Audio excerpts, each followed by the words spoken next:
Hello ladies and gentlemen, Xcentora here and welcome back to another YouTube video. Now today we're going to be discussing a 747 update. Now I just want to get this clear again, it's not confirmed by Infinite Flight and it won't be coming in the next update, but it's just like the 747 needs a rework and I'll discuss with you today what needs to come with it and hopefully what will happen in the near future with hopefully a 747 rework. Now let's just quickly, I'm at Sydney Airport and I did a video the other day on top 5 airports in Infinite Flight and I completely forgot this airport. So I'm just going to show it a bit of love here now for you so you can just see it. Like, the detail on this control tower actually is phenomenal. So I think it definitely needs a bit of love. So I am sorry for anyone who was upset I missed out in the last video. But yeah, apologies about that. But let's get right into this video about this 747 rework because it needs one. It definitely needs one. Okay, so we're going to start by looking around the aircraft as always, and as you can tell it looks a bit old on the outside, like it's not as shiny and nice as a newer aircraft like the 777 which was recently reworked a couple of years back, so it doesn't look as nice on the outside and the paints just, they don't really cut it for Infinite Flight standard anymore, unfortunately. But I still think the aircraft as a whole, so you've got the 747 shape, you got the little hump there, which it always has, which I think is great. So I think the detail on that level is pretty good there with regards to 747. The aircraft size, again, it's big. Personally, I don't know whether the planes are all perfectly to scale, but I do sometimes think they're a bit smaller.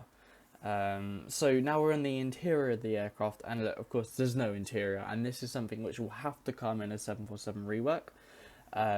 Definitely 2 floors would be lovely to see, and hopefully they can sort that out.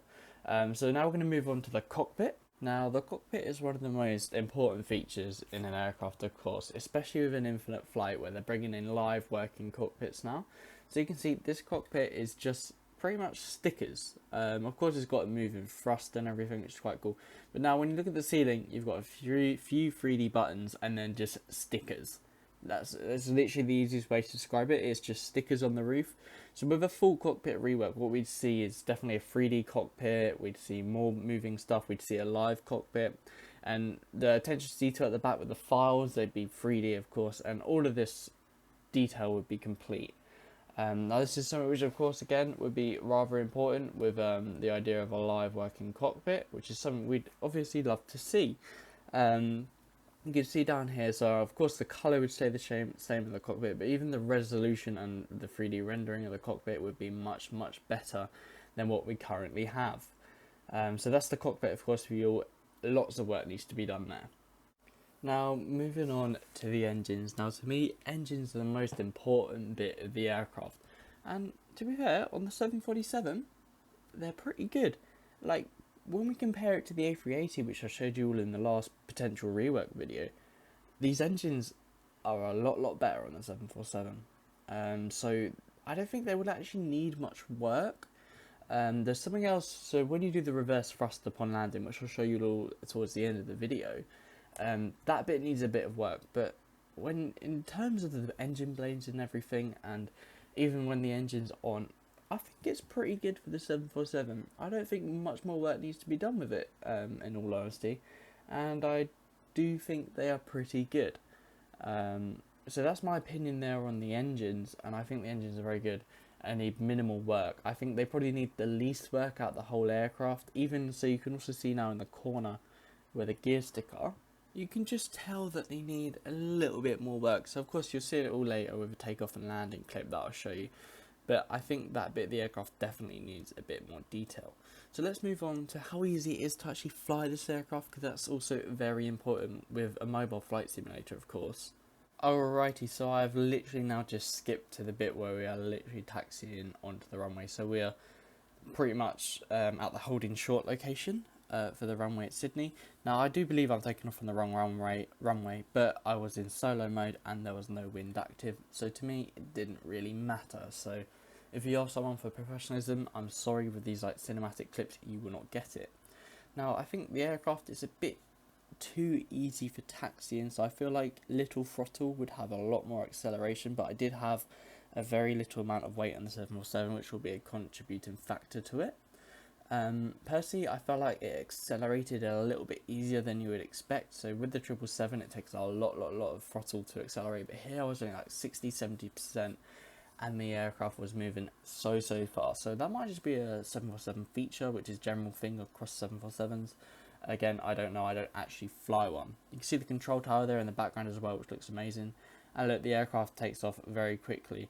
Now, one issue I did come across 747, and that might just be me because I don't fly it very often, but as soon as I tried to engage autopilot to like set myself for a constant vertical speed and vertical climb, the aircraft like jolted up and down, began swaying about, and it's going to go into stall, so I had to take over, do it all manually without autopilot. As you can see now, it just goes straight down. So again, that might be me because I didn't have autopilot set or anything, and you never know. But who knows? Who knows? And here's the airport again. It does look amazing, this airport. You can't forget it. Alrighty, so I've literally now just skipped all the takeoff bit. I've gone around and I've just literally just done a little U-turn, and we're landing at the opposite end of the runway. Remember, I said I've got no wind set, so it's not an emergency. So again, we're on the 747 here. We're coming in, so I do have the spoilers engaged because for me it was a bit hard to slow down the aircraft.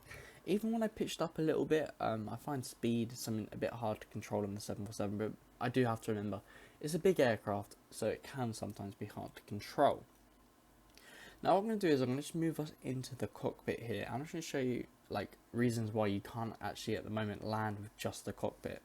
Now, if you didn't have HUD enabled, which is the green thing which pops up on your screen, you wouldn't know anything. Like, you wouldn't even be able to see your speed unless you had it on at the bottom of the screen.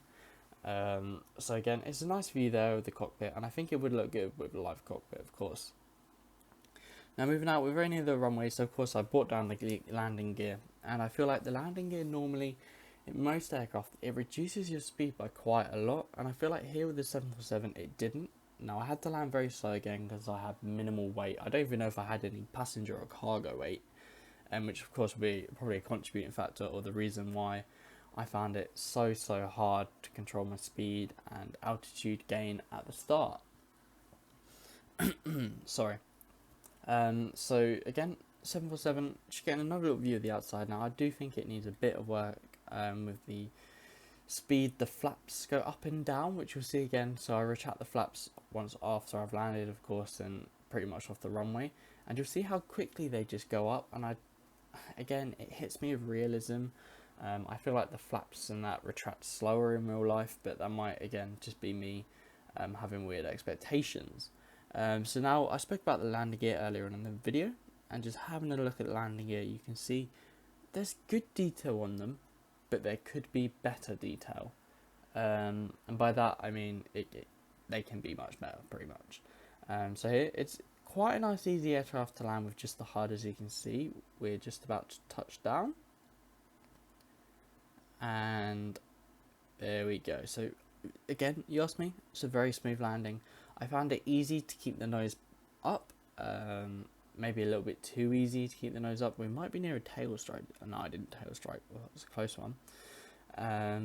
But of course, you now see the engines, they do need a little bit more work actually now when I think about it, once they're on. But once the engines are off, and you can see the blades, I don't think that needs much work at all. So again, there's minimal detail behind the flaps, which normally there's a few wires which you get in the more recently reworked and updated aircraft. So that doesn't need as much work, but it still needs work, of course. So we're just going to stick to this view, and we're just going to see hopefully how quickly the flaps go down on the aircraft, and hopefully when they do go down, which they should do shortly. You can see on the left now of the aircraft, you can see the cargo doors, which don't open or retract, nor do any of the doors, they don't come out or shut, which is something which will hopefully come within a full rework of the aircraft. So you'll get moving cargo doors and normal passenger doors, which will mean the animations on the ground will look good. So now hopefully the flaps are going to go up and down. Look, so they went up and down really quick. Maybe the flaps aren't that quick, who knows. But if you did enjoy this video, please make sure you like and subscribe. If you made it this far, let me know down in the comments. I try to reply to every comments there are. And other than that, I'll see you in my next YouTube video. Good night.